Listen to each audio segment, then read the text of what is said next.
rest his house all morning. Oh, we'll build a promised land that can be. Come, build a land where sisters and brothers, anointed by God, may then create peace, where justice shall roll down like waters, and peace like an ever-flowing stream. We'll build a land where we bring the good tidings to all the afflicted and all those who mourn, and we'll give them garlands instead of ashes. Oh, we'll build a land where peace is born.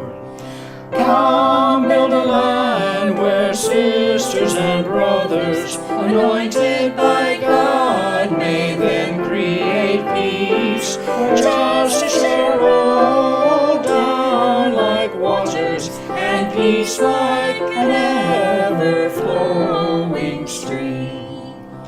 We'll be a land building up ancient cities, raising up devastations from old, restoring ruins of generations. Oh, we'll build a land of people so bold. Come, build a land where sisters and brothers, anointed by God, may then create peace, where justice shall roll down like waters, and peace like an ever-flowing stream. Come, build a land where the mantles of praises resound from the spirits once faint and once weak, where like oaks of righteousness stand her people. Oh, come, build a land, my people we seek. Come, build a land where sisters and brothers, anointed by God, may then create peace, where justice shall roll down like waters, and peace like an ever-flowing stream.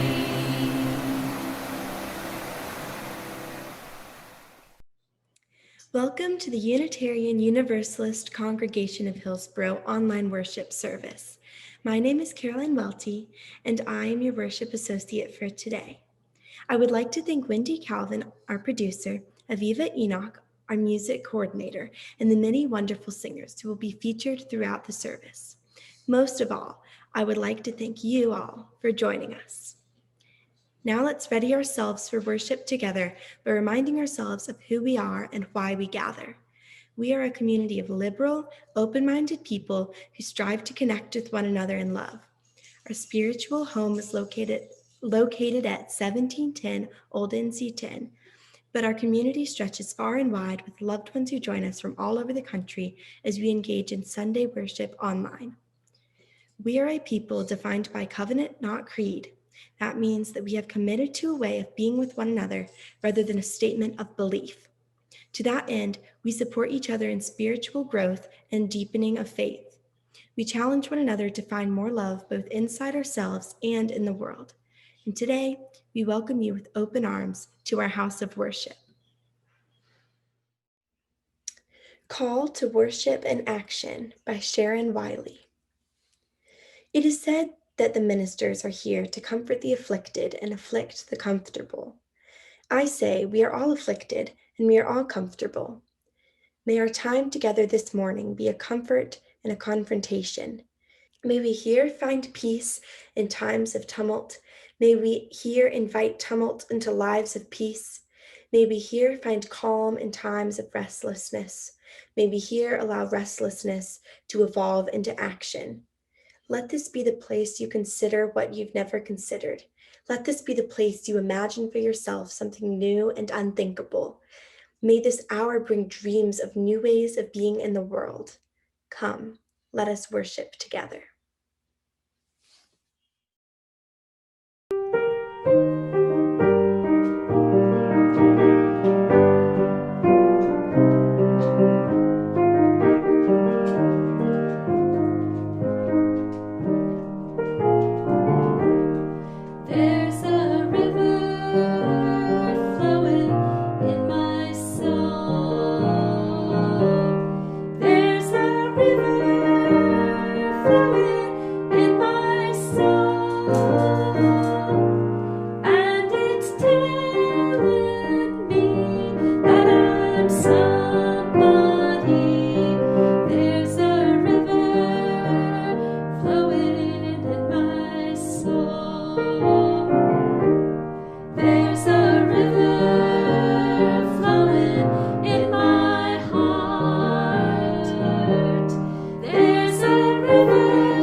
is a welcoming community where we find connection, a sharing community where our joys are celebrated, and a caring community where our sorrows are lessened. Each Sunday, we take a moment to share and reflect on the special happenings that have occurred this week in our lives. For those of you who would like to share in the comments or the chat, please do, and know that everything shared aloud and in silence is held dearly in the heart of this community.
This morning's reading is an excerpt of Sir Ken Robinson's book, Out of Our Minds, Learning to be Creative, which he published in 2011. Sir Ken Robinson was a British author and speaker and international advisor on matters to do with the arts and education. He is featured in a number of TED Talk videos, which I encourage you to go and check out when you get a moment. He's a great advocate for imagination and creativity. These are his words. Imagination is the source of our creativity, but imagination and creativity are not the same. Imagination is the ability to bring to mind things that are not present to our senses. We can imagine things that exist or things that do not exist at all. If I ask you to think of an elephant, your old school, or your best friend, you can bring to mind mental images that are drawn from real experience. Imagination is the primary gift of human consciousness. In imagination, we can step out of the here and now. We can revisit and review the past. We can take a different view of the present by putting ourselves in the minds of others. We can try to see with their eyes and feel with their hearts. And in imagination, we can anticipate many possible futures. We may not be able to predict the future, but by acting on the ideas produced in our imagination, we can help create it. The imagination liberates us from our immediate circumstances and holds the constant possibility of transforming the present.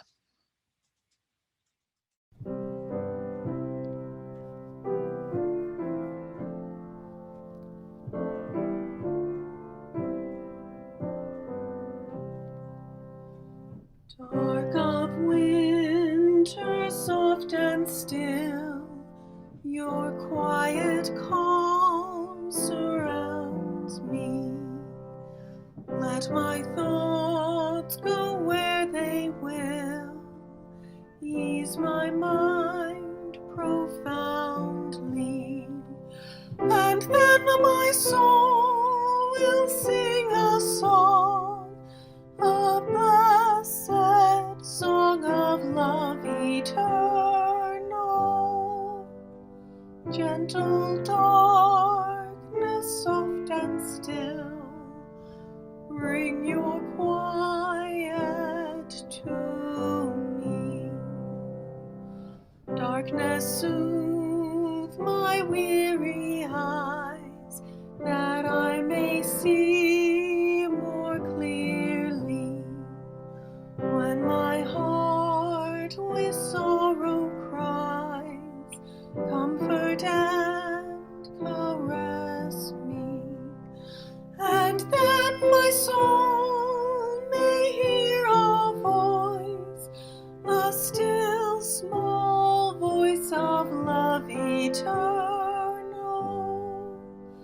darkness when my fears arise. Let your peace flow through me.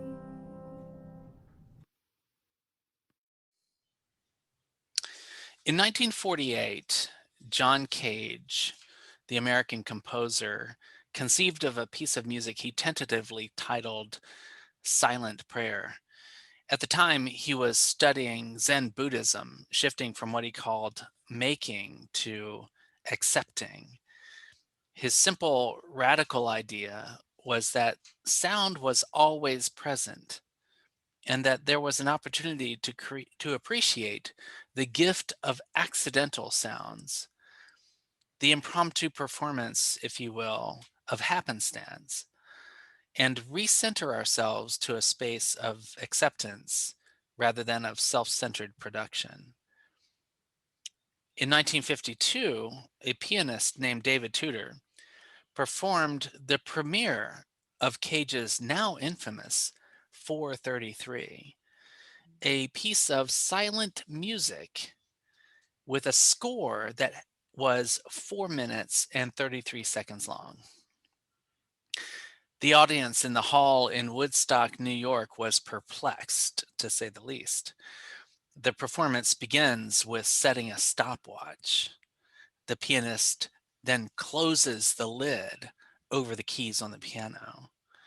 2 minutes and 40 seconds later, he reopened the lid and turned the pages in the score, set the stopwatch for 1 minute and 20 seconds, and then closed the lid. As the seconds ticked by, he rifled the papers on the score and then opened the lid. At the end of the 4 minutes and 33 seconds, he closed the lid on the piano, stood, and took a bow. Imagine that. In 1979, I attended a performance of some of Cage's work, including 433. I was only 17 years old. My mind was blown. Cage's imagining of what we call music and performance is a strong example of deep imagination, creativity, and innovation. Hey, Hey, wait, hey, wait a minute. What does this have to do with being a UU? hey, Caroline.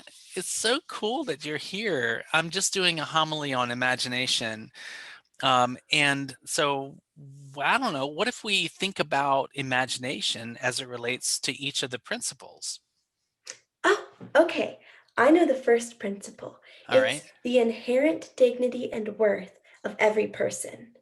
Wow. Yeah. Okay. So imagination for me, I start thinking about, gosh, the lives of people that feel really different from mine. I think about inmates in a prison, and or even the people who stormed the Capitol building back on January 6th. That there's inherent worth and dignity in every person, and sometimes we have to rely on our imagination to really get there, and remember that behaviors can be bad.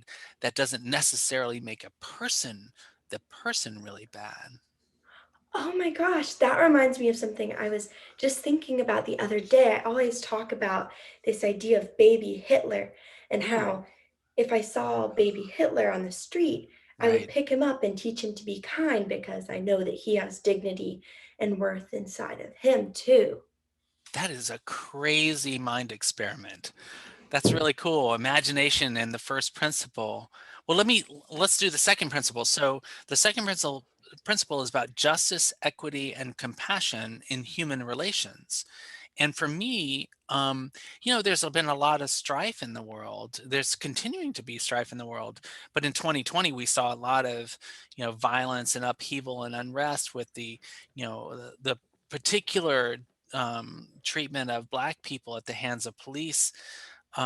And it makes me think about some of the work that I've been doing with virtual reality and giving people a chance to experience what it's like to be a person of a different demographic, and how, some of that is about really deep compassion and imagining what the other person is going through.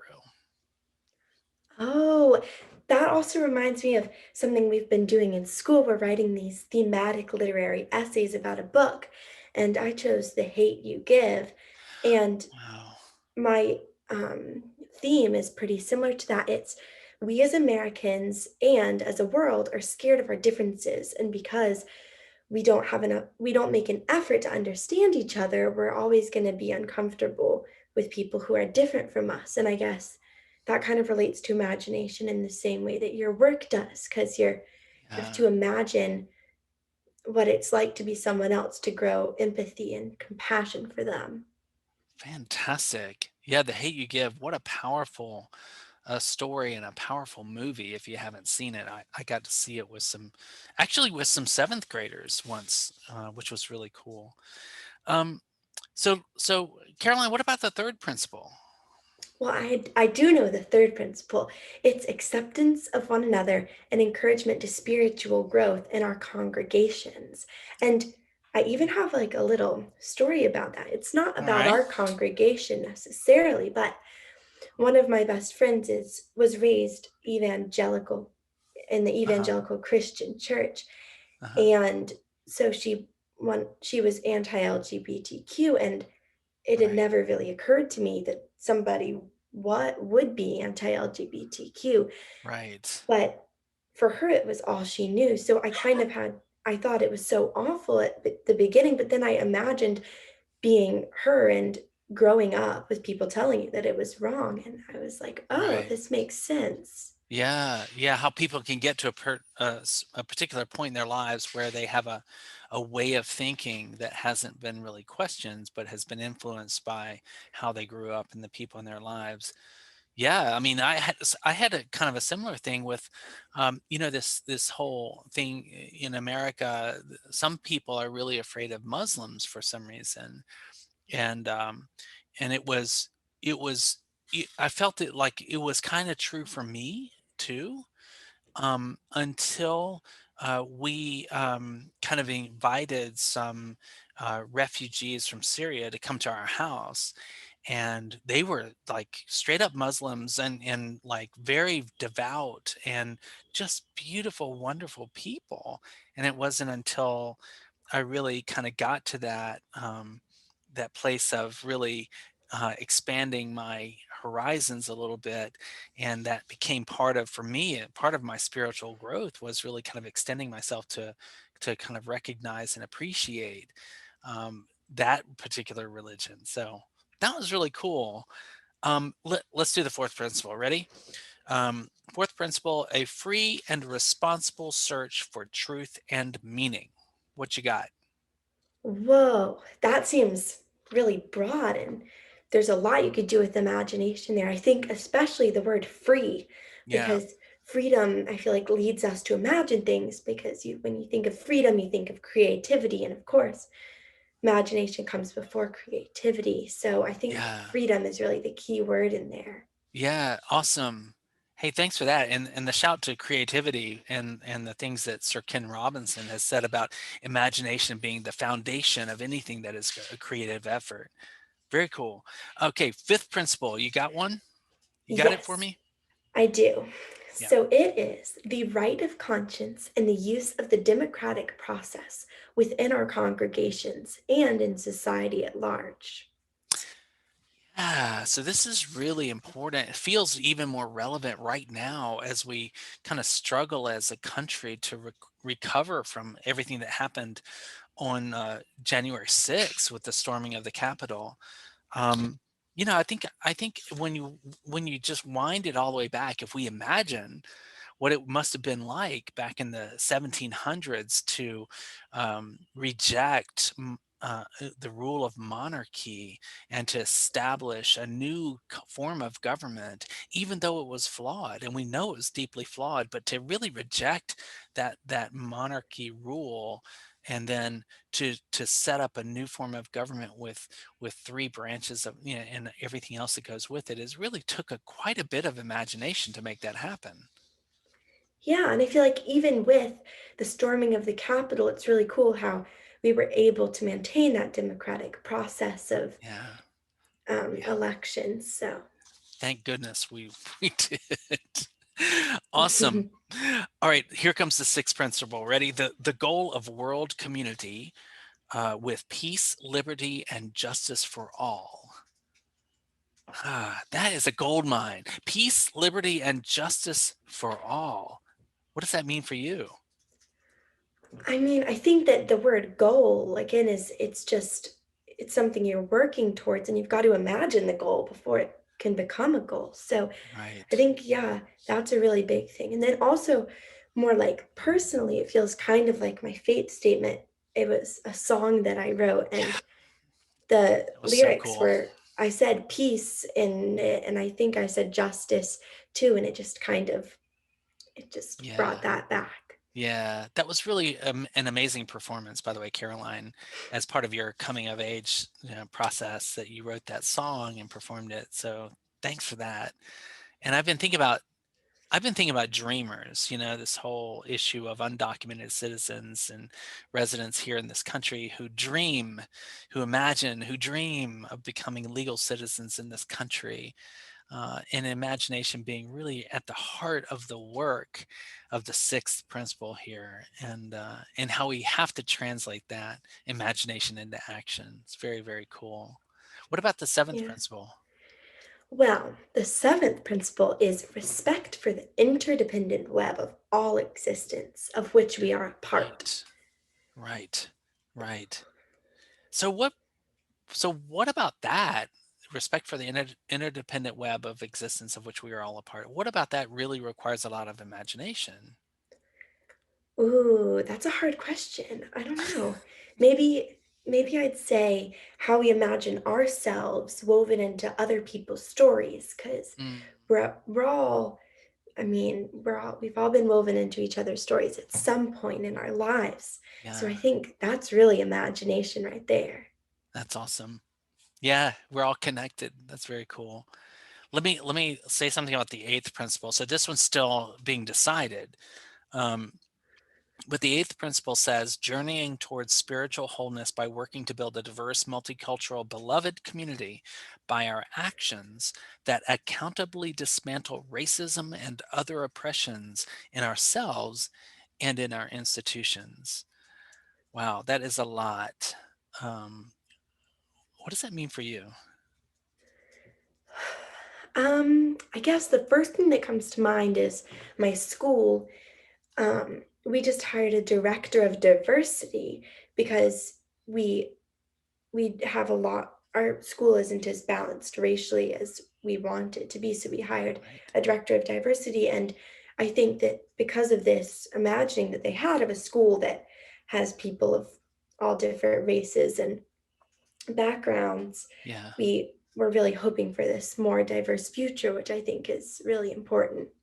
That's very cool. Yeah, taking those concrete steps is so important, and imagining what a beloved community that is anti-racist looks like and really working for that. That is really cool. Caroline, it's so cool that you stopped by. Well, yeah, I learned so much. It was great talking to you.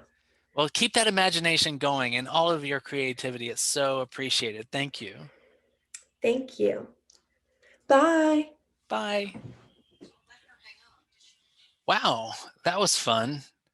It's amazing what our brains are capable of and what our imaginations can unlock for us if we allow them to do so. Even during a pandemic, so many of us are connecting to our own imaginations and creativity. I'm thinking of those painters, singers, and musicians out there. As Sir Ken Robinson said, with our imaginations, we can not only conceive of, quote, many possible futures, but we can also use our imagination to fuel our creativity and to innovate in ways that bring those positive futures to life for all of us, no matter what our circumstance. In 1941, in a Nazi prison camp, four prisoners came together to debut a musical work entitled Quartet for the End of Time. One of the prisoners, a composer named Olivier Messiaen, conceived of the music while imprisoned and managed to create a score with a borrowed pencil from a prison guard and perform and get permission to perform from the guards once it was done. There's a movement in that work entitled Abyss of Birds, which creates a sonic escape as his visualized birds flying beyond the fences, transported all in attendance to a space of freedom and justice. All this was done during wartime in a prison camp. Imagine what we can do even now during a pandemic. It may, in fact, start with creating a little silence for ourselves, as John Cage did, so that we can notice more deeply what is going on around us. Our imaginations are strong and powerful and amazing tools to use as we all seek to make the UU principles for ourselves and the world around us real. May it be so, and blessed be.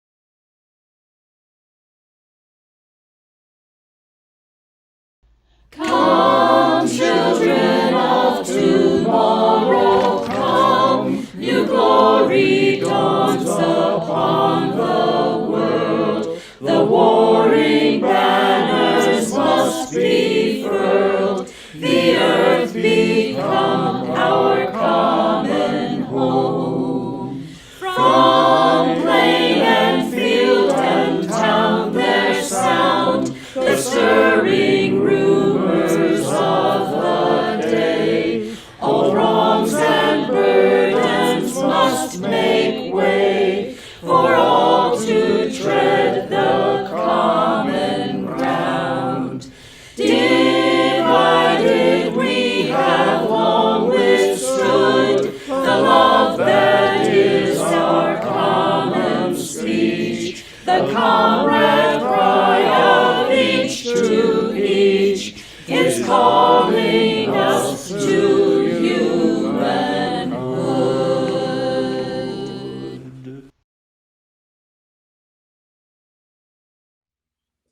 Let us sing The Magic of Imagination by Susan L. Van Dresser.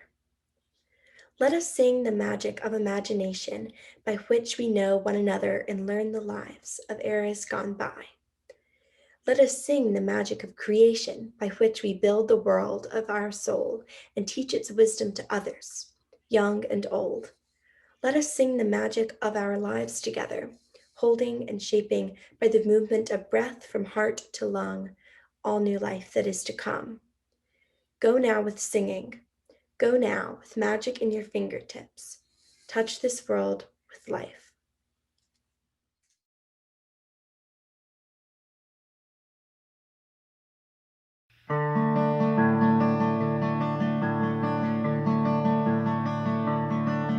To my loved ones and relations, with me in spirit every day, to neighbors I have not yet met, close to home and far away. Be safe, be well, you mean the world to me. Be safe, be well, you mean the world to me.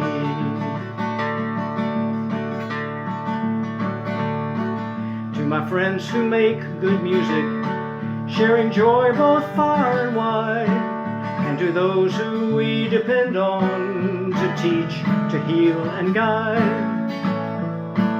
Be safe, be well, you mean the world to me. Be safe, be well, you mean the world to me.